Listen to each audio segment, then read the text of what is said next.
안녕하십니까. 공인중개사 담당하고 있는 민법 강사 김남경입니다. 자, 여러분들 지난주에 우리 유치권과 저당권을 공부를 조금 다 못했죠. 유치권은 공부했지만은 저당권이 양이 많다 보니까 또 여러분들 내용을 좀 다 못 봤는데 우리 이어서 저당권의 문제를 풀어가면서 내용을 숙지하기로 합시다. 여러분들 저당권이 2문제 내지 3문제는 꼭 출제되는데 이 내용이 조금 까다롭습니다. 유치권은 쉬운 부분이죠. 유치권도 2문제 나오는데 그 유치권은 놓치지 마시고 저당권은 조금 까다로우니까 내용 양이 많습니다. 주의하셔야 할 것이 많습니다. 우리 페이지 우리 쪽집기 예상 문제지 페이지 141페이지 12번 문제로 들어갑니다. 141페이지 12번 문제. 자, 갑의 토지에 설정된 저당권이 실행되어 경락된 경우에 그 토지상의 지상 건물의 법률관계에 관한 설명 중 옳지 않은 것은 1번 저당권 설정 전부터 을이 건물을 소유하고 있었다면 을은 법정지상권을 취득한다. 자, 이 저당권 설정 전부터 이 을이 건물을 소유하고 있었죠. 토지와 건물이 동일한 소유자야만이 법정지상권이 생깁니다. 이 법정지상권은 꼭 2가지 암기해야 합니다. 우리 366조 저당권 실행에 의한 법정지상권, 이 2가지가 여러분들 철칙이죠. 저당권 설정 당시에 건물이 존재해야 한다. 이 건물이 존재해야 하는데 이 건물은 미등기 무허가 건물이라도 상관없습니다. 건축증이라도 상관없습니다. 2번째, 저당권 설정 당시에 토지와 건물은 동일한 소유자야죠. 동일 소유. 그러면 그때 설정 당시에 동일한 소유자이고 그 후로 소유자가 틀리게 돼도 무방합니다. 이 2가지가 철칙이죠. 건물이 있었어야 하고 또 동일한 소유자여야 한다는 거. 이 2가지만 여러분들이 기억을 하더라도 이 법정지상권은 맞출 수 있는 문제가 굉장히 많습니다. 그렇기 때문에 꼭 잃어버리지 마세요. 여기에 지금 토지가 갑소유인데 건물은 설정 전부터 을 소유라고 나왔잖아요. 그러면 토지와 건물이 동일한 소유자가 아니잖아요. 동일한 소유자야만이 법정지상권이 생긴다겠는데 동일한 소유자가 아니기 때문에 법정지상권이 생길 리가 없죠. 그러면 1번 틀려버렸죠. 벌써. 답이 1번 나왔잖아요.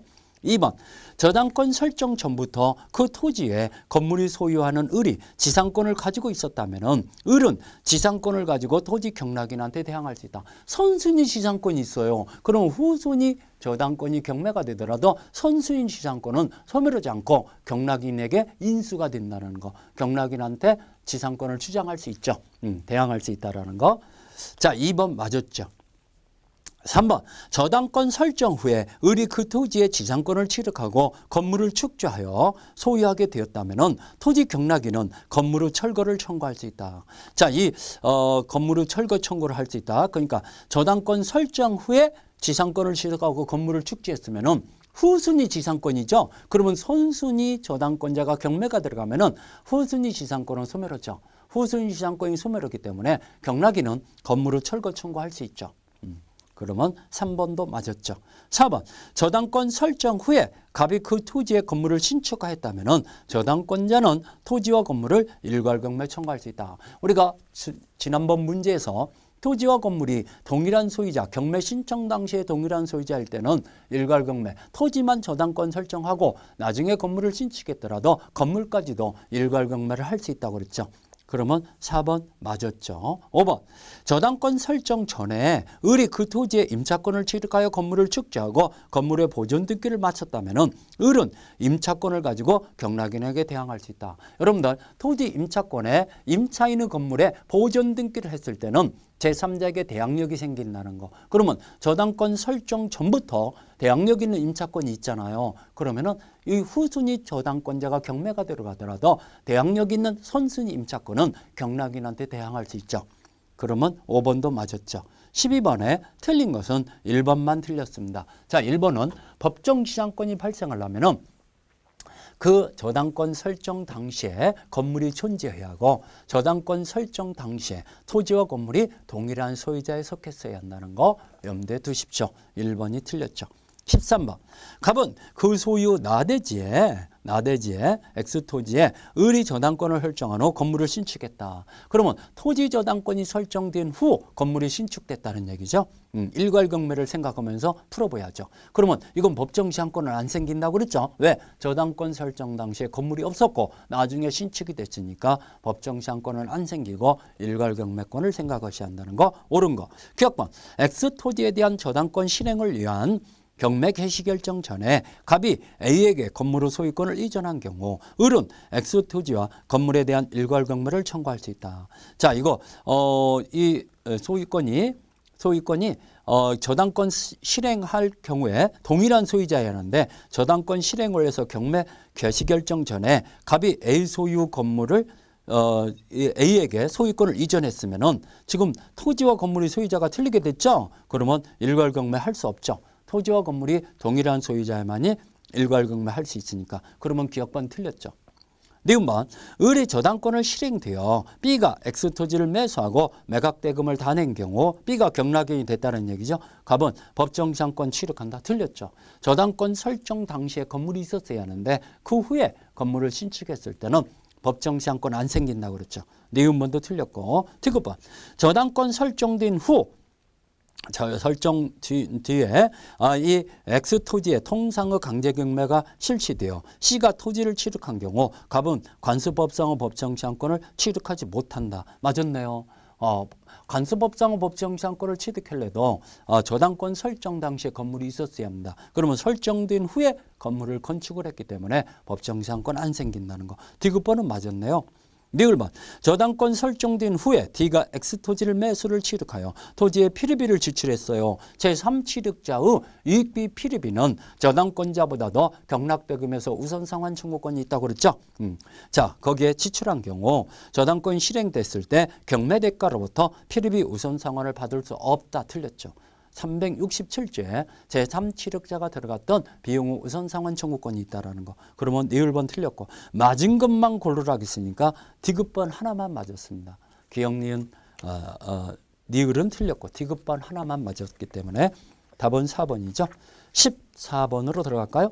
법률이나 규약에 특별한 규정 또는 별도 약정이 없는 경우 저당권의 효력이 미치는 것을 모두 고르면 기억번. 저당권의 목적인 건물에 중축되어 독립적 효용성이 없는 부분. 자, 저당 목적 건물에 중축되어 효용성이 없어요. 그러면 저당권의 효력이 미치는 거죠. 독립성이 없단다면은 기존 건물에 부합된 거죠. 부합물이나 종물에도 저당권의 효력이 미친다라고 358조에서 우리가 공부했던 기억나죠? 부합물에 미치는 거죠. 니은번. 건물의 소유를 목적으로 하는 토지 임차인이 건물의 저당권을 설정한 경우 토지 임차권. 자, 건물의 저당권이 설정됐을 때 그 토지 이용권은 종된 권리예요. 그러면 건물의 저당권의 효력은 종된 권리에도 효력이 미친다고 그랬죠. 토지 임차권에도 미칩니다. 그러면 니은번 미치는 거고. 디귿번. 구분 건물의 전유 부분의 저당권이 설정된 경우 그 전유 부분과 일치가 되는 대지사용권도 종된 권리이기 때문에 효용성이 미치는 거죠. 그러면 기억, 니은, 디귿 다 미치는 거네요. 자, 기억번은 부합물이기 때문에 미치는 거고 니은, 디귿은 종된 권리이기 때문에 효력이 미치는 거다 그렇습니다. 그러면 답이 5번이네요. 효력이 미치는 거. 15번. 저당 목적물이 경매된 경우 권리의 상호간의 순위에 관해서 설명으로 틀린 것은 1번.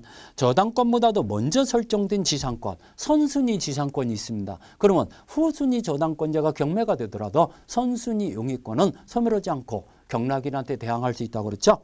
지상권은 저당권자의 경매 신청에 따른 매각으로 매수인에게 인수되더라도 저당권자보다 나중에 설정된 인수되지만 저당권보다도 나중에 설정된 지상권은 매각으로 소멸한다. 맞았죠?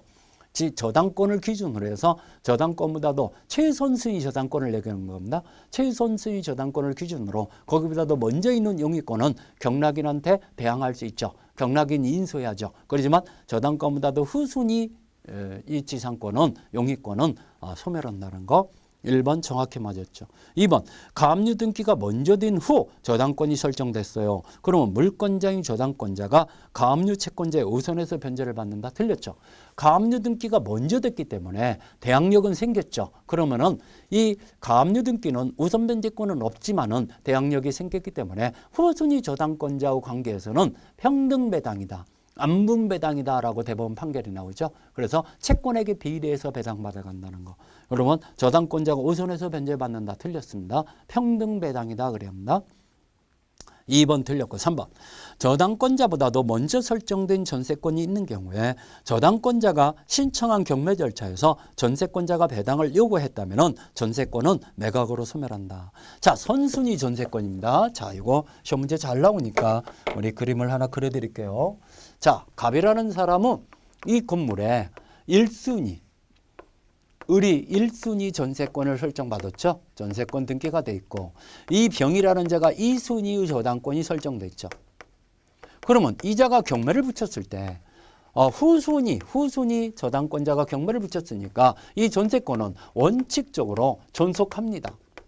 그 얘기는 인수해야 한다는 얘기죠. 경락인이 안고 전세권을 안고 경락받아야 한다는 얘기죠. 나머지 잔여 기간을 경락인한테 대항할 수 있다는 얘기죠. 그렇지만 예외적으로 배당을 전세금 후 배당을 요구하는 경우 있죠. 경락대금에서 배당 요구 시에는 전세금 후 배당을 배당받아갈 걸 요구했어요. 그러면 계약을 해지하겠다는 얘기죠. 계약의 해지로 나머지 기간을 소멸시키겠다는 얘기죠. 해지로 배당 요구 시에는 소멸한다는 거. 그래서 전세금을 배당받고 나머지 기간을 포기하겠다는 얘기이기 때문에 전세권은 소멸한다. 그러면 존속시키든 이렇게 배당을 요구해서 소멸시키든 전세권자의 선택권이다 그럽니다. 이걸 아냐몰리에서 물어본 거죠. 자, 우리 선순위 전세권은 배당을 요구했어요. 그러면 매각으로 소멸한다. 3번 맞았죠? 배당 요구가 됐을 때는 매각으로 소멸하는데 선택권을 가지고 있다는 거. 자, 4번 경매 신청 이전에 대항 요건을 구비한 주택임대차보호법상의 제8조 보증금 중 일종의 최우선 변제금을 얘기하는 거죠.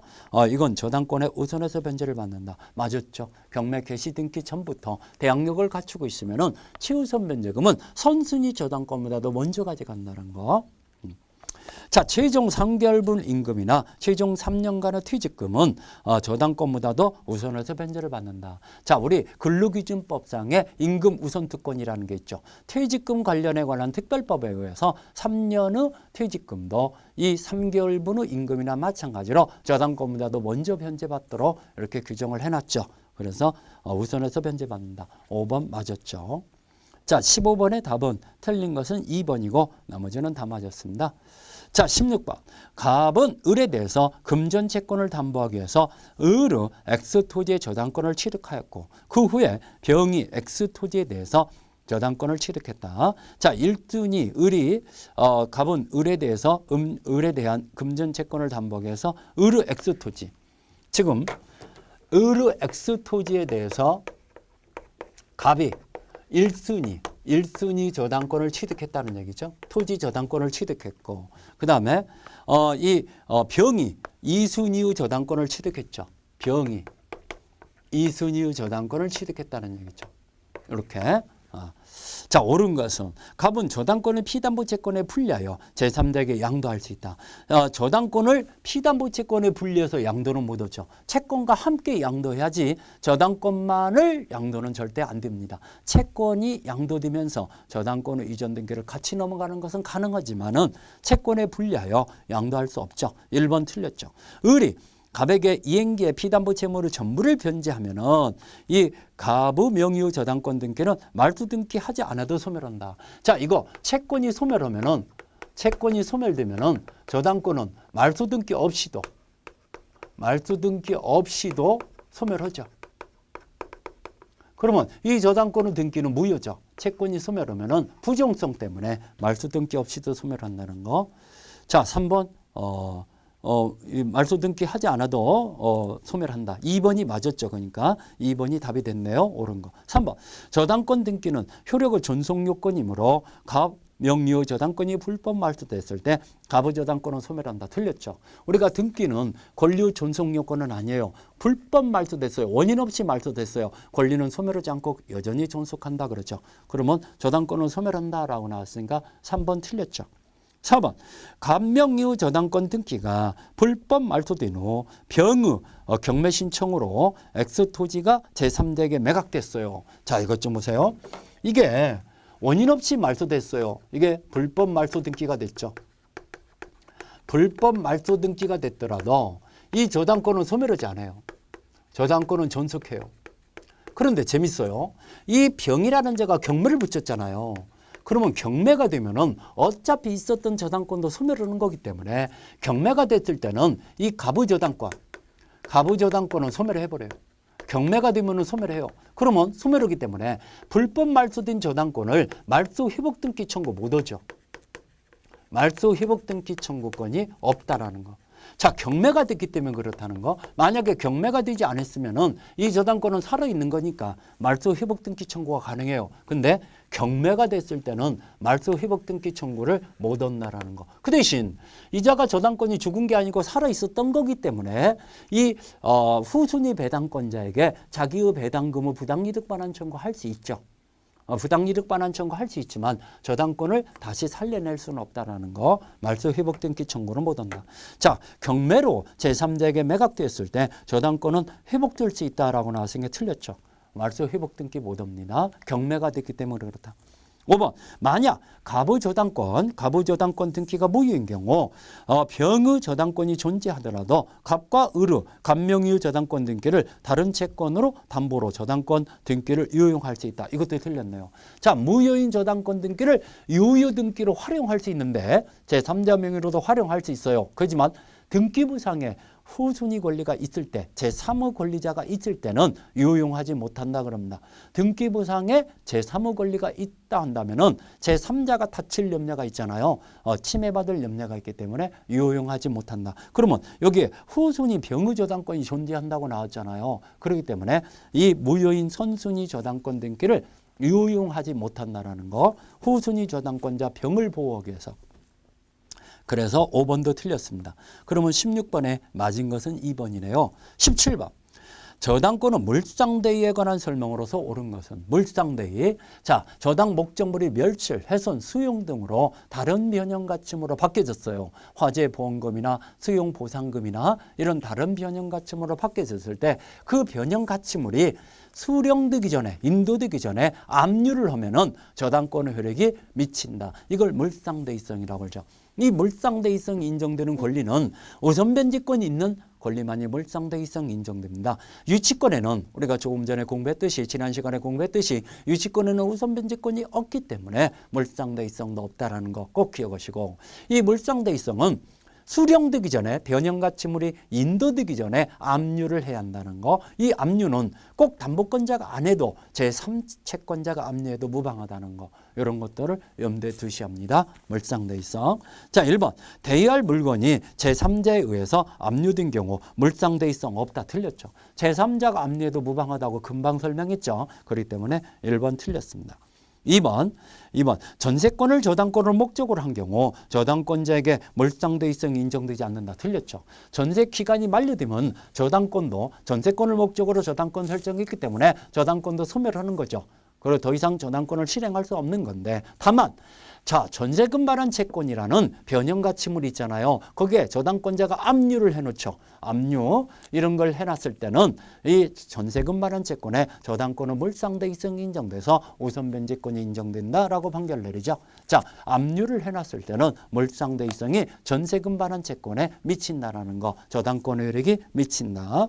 그러면 인정되지 않는다 나왔으니까 2번 틀렸고 3번 저당권 설정자에게 대여할 물건이 인도된 후 저당권자가 물건을 압류한 경우에는 물상대위성 행사할 수 없죠. 수령되기 전에 인도되기 전에 압류해야 한다고 그랬죠. 인도된 후에 압류했을 때는 물상대위성 없다라는 거. 행사할 수 있다 나왔으니까 3번 틀렸죠.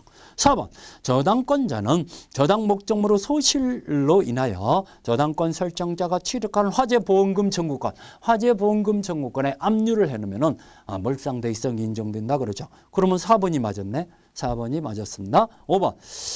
이 5번 판례 좀 잘 기억해야겠는데 이게 잘 등장합니다. 공익사업을 위한 토지의 취득 보상에 관한 법률에서 협의취득이다 동그라미 쳐야죠. 협의취득은 토지 수용법에 적용이 안 되는 매매계약이나 마찬가지 효력이 생긴다 그럽니다. 토지 수용 승인 전에 이 토지 소유자와 기업자 간의 협의에 의해서 토지를 취득하는 걸 협의취득이라고 그래요. 일종의 매매계약이다 이겁니다. 그러면 협의취득에 의한 보상금은 수용법에 적용되는 보상금이 아니죠. 수용보상금과는 틀리기 때문에 그 보상금에 대해서는 물상대의성이 없는 거죠. 저당 목적물의 매각대금이나 마찬가지인 거죠. 물상대의성이 없다는 거. 저당권은 보상금에 대해서 물상대의권을 행사할 수 있다. 틀렸습니다. 그러면 17번에 맞은 것은 4번밖에 없네요. 이 17번 같은 문제가 여러분들 기출문제 잘 출제되어 있기 때문에 여러분들 별표해 놓고 좀 잘 숙지해 놓으세요. 물상대의에 관한 문제죠. 18번 저당권 침해에 관한 구제로서 타당하지 않는 거. 저당권 침해, 저당 목적물을 감소, 멸실, 훼손시키는 거. 담보가치를 떨어지다 보면은 이 저당권자가 채권을 확보가 미진하게 되고 또 여러 가지 손해가 발생하는 경우가 많이 생기잖아요. 그런 것들을 대비해서 저당권자가 행사할 수 있는 권리는 뭐냐? 4가지입니다. 자, 그런 침해 금지 청구, 방해 배제 청구권이라는 물권적 청구권. 그 다음에 우리 손해배상 청구권, 담보물 보충 청구권 또는 즉시 변제 청구권이다. 기한이익 상실이다 그러죠. 이 4가지를 저당권자가 행사할 수 있다는 거. 자, 타당하지 않는 거. 1번 저당권은 침해가 있는 경우에 방해제거나 예방 또는 반환 청구권을 행사할 수 있다. 반환 청구권 되면 틀렸죠. 여러분들 8가지 물권 중에서 점유를 수반하지 않는 물권은 지역권과 저당권이잖아요. 지역권과 저당권에는 물권적 청구권 중 반환 청구권이 없습니다. 방해제거 청구권과 예방 청구권만 있죠. 반환 청구권은 지역권과 저당권에는 없기 때문에 반환 청구권 때문에 1번이 틀렸어요. 2번 저당 목적물의 침해가 있더라도 채권의 만족을 얻는 데 지장이 없는 경우에는 불법행위 이유로 손해배상을 청구할 수 있다. 자, 만족을 얻는데 지장이 지금 저당 침해가 있더라도 만족을 얻는 데 지장이 없는 경우 불법행위에 의한 손해배상을 청구할 수 있다.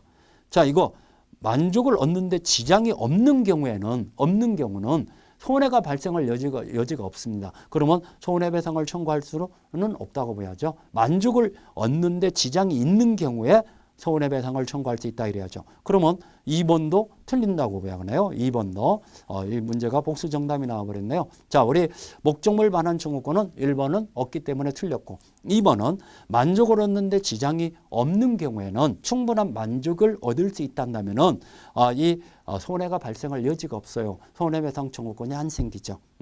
3번 채무자가 이미 변제되었음에도 불구하고 선순위 저당권 등기가 말소되지 않아 저당권 행사가 잔해가 되는 경우에 저당권자는 그 말소를 청구할 수 있다. 이걸 유예등기 말소 청구다 그럽니다.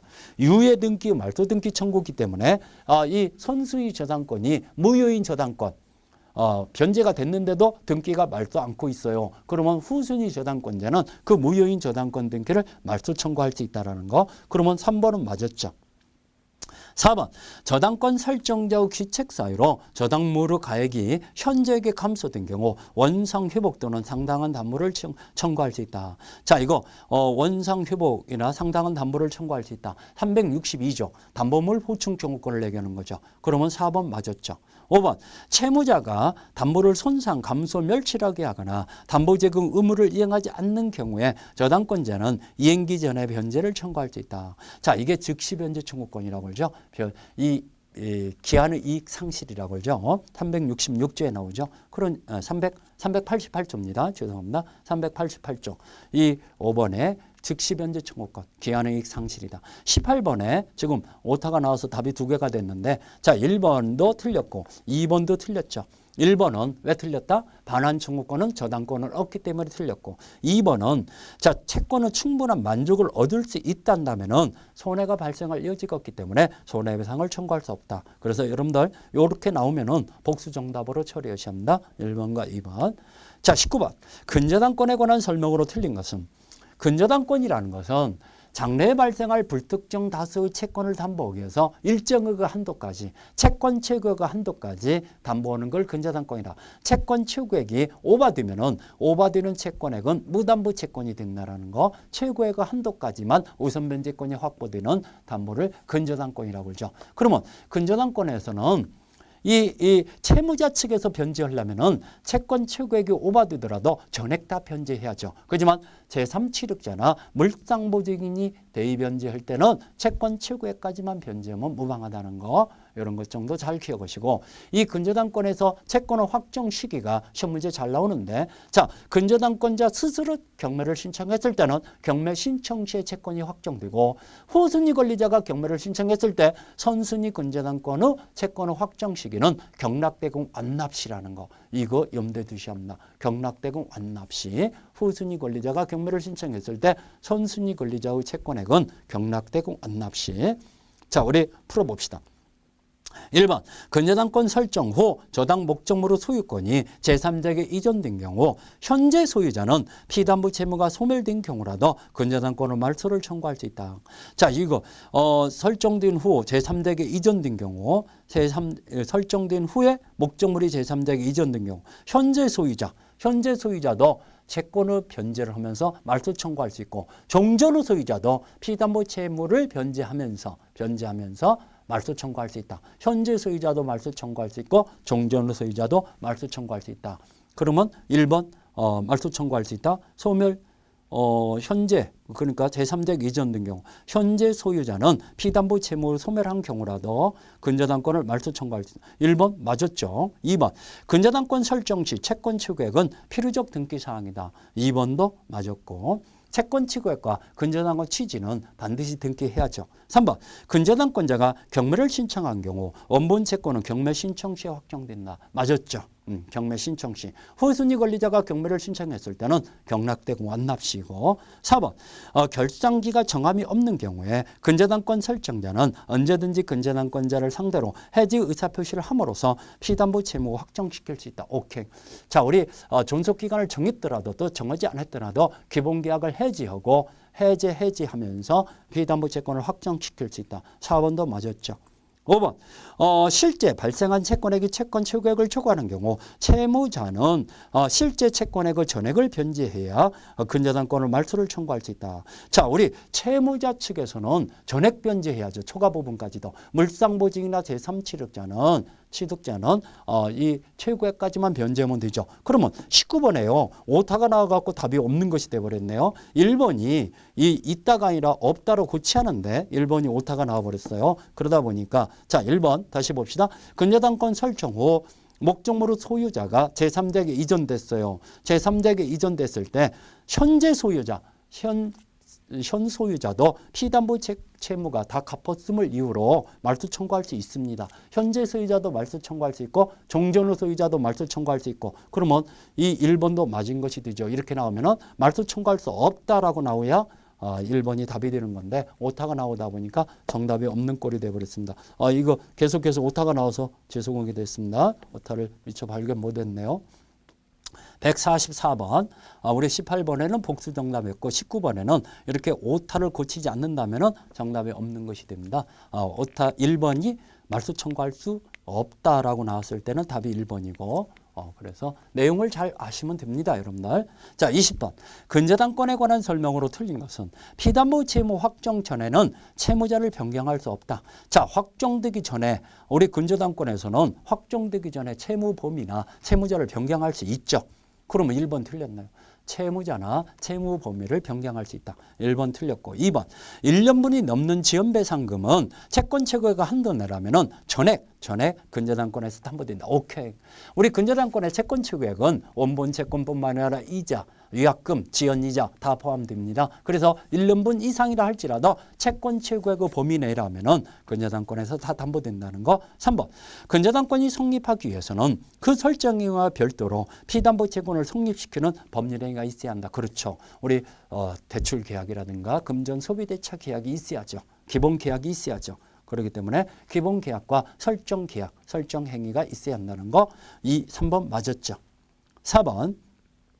후순위 근저당권자가 경매를 신청했어요. 그러면 선순위 근저당권은 경락대금 완납 시에 확정된다고 그랬죠. 경락대금 완납 시라는 거 염두에 두셔야 한다는 거. 그러면 4번도 맞았죠. 5번.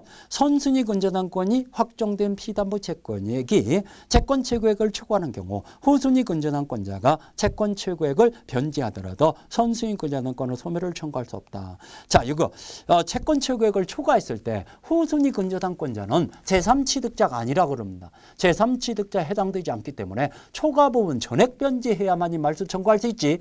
최고액까지만 변제하면 일부 변제밖에 안 되기 때문에 말소 청구할 수 없다라고 대법원 판결을 내리죠. 그렇기 때문에 후순위 근저당권자는 최고액을 변제하더라도 근저당권을 선순위 근저당권을 소멸 청구할 수 없다 나왔으니까 5번도 맞았네요. 후순위 근저당권은 제3취득자에 해당되지 않기 때문에 제3취득자나 물상보증이 변제할 때는 최고액까지만 변제하면 족하다고 그랬잖아요. 그렇지만 후순위 저당권자는 제3취득자가 아니기 때문에 전액 변제해야 한다는 거. 그게 대법원 판례입니다. 그러면 20번에 틀린 것은 1번이죠. 21번. 갑은 을에 대해서 3억 원의 채권을 담보하기 위하여 을 소유 X토지 Y토지에 각각 1번 공동저당권을 취득했다. 자, 이런 문제가 여러분들 공동저당권에 관한 문제가 우리 2년에 걸쳐서 한 번씩 나옵니다. 우리 25위 때 나왔고 26위 때 안 나오고 27위 때 나왔고 28위 때 안 나왔어요. 29위 때 이번 시험에서 출제될 가능성이 꽤 있다고 봐야죠. 그렇기 때문에 공동저당권도 간단하게 좀 정리해 볼까요? 자, 우리 공동저당권 지금 여러 개의 목적물의 저당권을 설정하는 거죠. 갑은 을에 대한 3억 원의 채권을 담보하기 위해서 이 그림으로 그려봅시다. 이 문제로 그림을 을에 대해서 을 X 토지와 Y 건물이 있어요. 을이 근데 갑이 3억 원을 빌려주면서 이걸 채권을 담보하기 위해서 이 X 토지, Y 토지를 같이 저당권을 설정했어요. 이걸 공동저당이라고 하죠. 2개 이상의 저당권을 공동저당권이라고 합니다. 공동저당권을 취득하고 병은 X 토지에 관해서 자, 병이 X 토지에 관해서 2억 4천의 병이 후순위 저당권을 가지고 있네요. 이 X 토지만. 그 다음에 정은 Y 건물에 대해서 1억 6천. 정은 Y 건물에 대해서 1억 6천의 이 또 후순위 저당권을 가지고 있네요. 정이라는 자가 2번 저당권을 가지고 있죠. 이 건물에 대해서 X토지, Y토지 모두 경매가 됐을 때 X토지의 경락대금에서는 4억 원, Y 건물의 경락대금에서 2억 원. 자, 이거 건물의 경락대금은 4억 원. 4억. 그 다음에 이건 2억. 이렇게 나왔다는 얘기죠. 경락대금에 이렇게 동시배당됐다. 자, 이 공동저당권에 대해서 지금 동시배당과 공동저당은 동시배당과 이시배당으로 나눠봐야죠.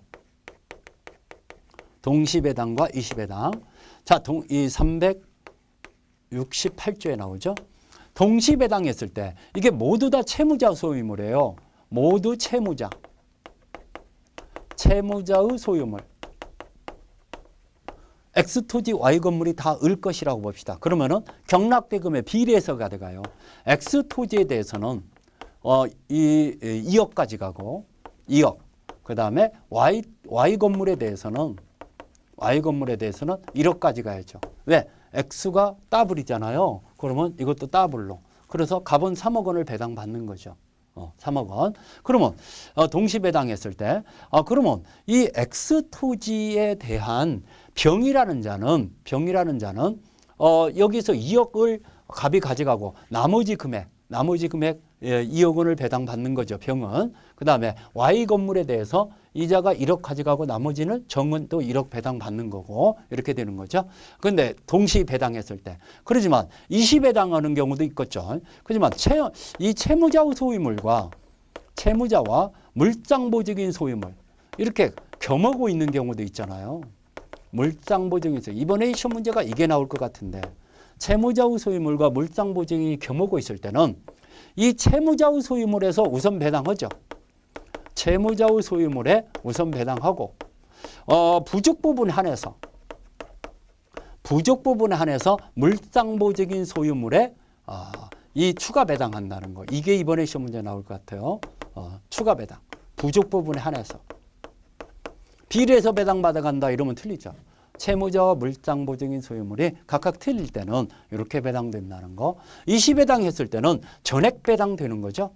전액 배당되는데 자 채무자의 소유 부동산에 이시배당했을 때 후순위 저당권자는 이 다른 채무자의 소유 부동산에 대의 행사할 수 있죠. 선순위 공동저당권을 대의 행사할 수 있는데 다만 물상보증인 소유물에는 대의 행사하지 못한다 그럽니다. 대의 행사하지 못한다.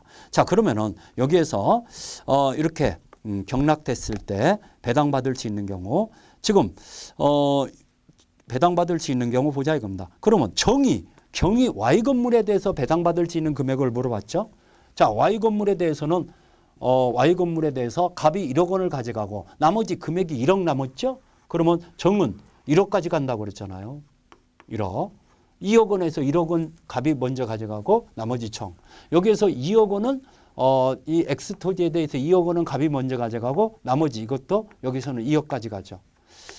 병은 X 토지에 대해서 2억. Y 건물에 대해서 값은 1억. 그러면 동시배당했을 때 정이 배당받을 수 있는 금액을 물어봤으니까 답은 1억 원이네요. 1억 원.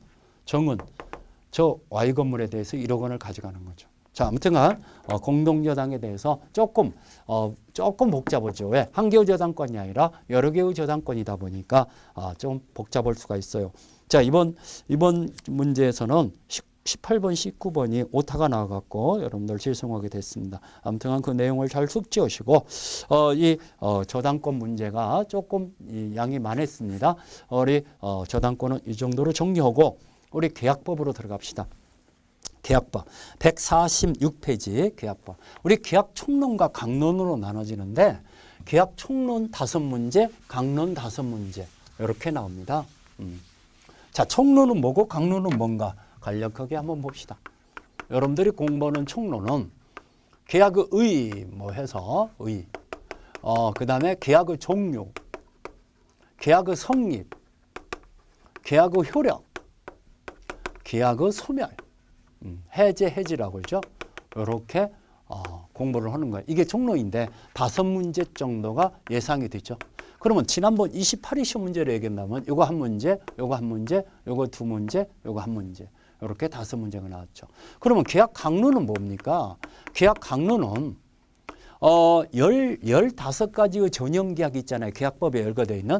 그중에서 여러분들 중개 업무에 관련되는 계약은 3가지잖아요. 그 3가지만 공부하는 거죠. 매매, 교환, 임대차. 이 3가지를 공부하죠. 여기서 또 5문제가 예상이 되는데 5문제. 자, 보통 매매가 2문제, 교환 1문제, 임대차 2문제.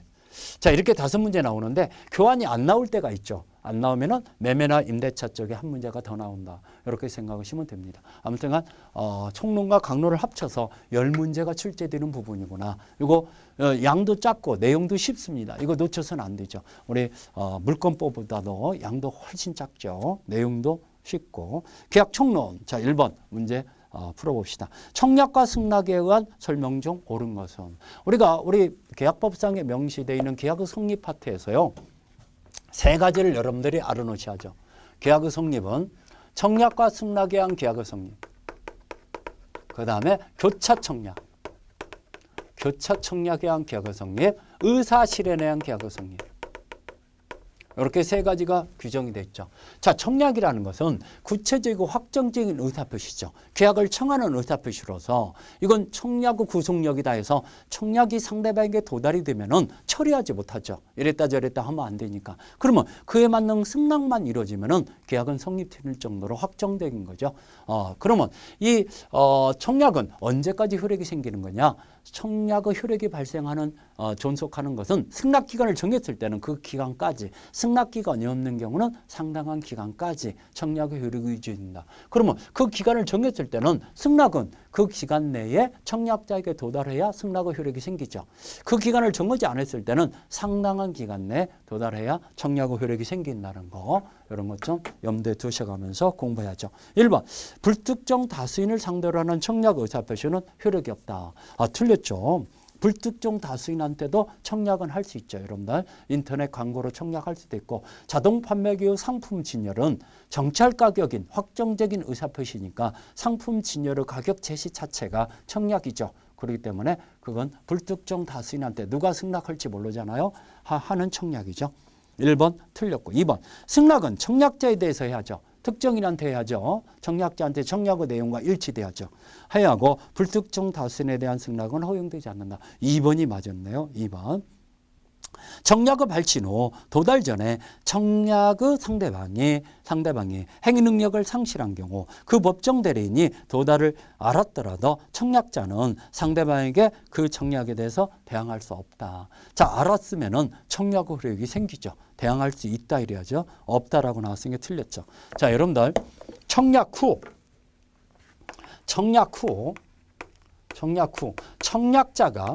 청약자가 사망했다든가 또는 제한 능력자가 됐어요. 행위 능력이 상실됐다는 얘기죠.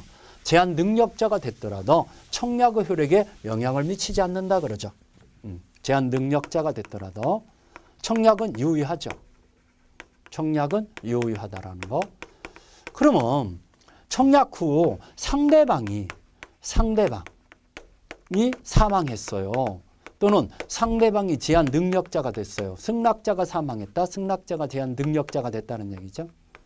자, 승낙자가 사망하면은 상속 문제가 제기된다 그러죠. 이 승낙자, 사망한 자만 필요하지 다른 사람이 상속인에게는 아무 의미가 없어요. 그러면 이건 상실되는 거고, 상속인에게도 기묘한 의사표시가 될 수 있죠. 그럴 때는 상속이 개시된다 그러죠. 자, 그 다음에 제한 능력자가 됐을 때는 법정 대리인이 도달을 안 경우에는 법정 대리인이 안 경우는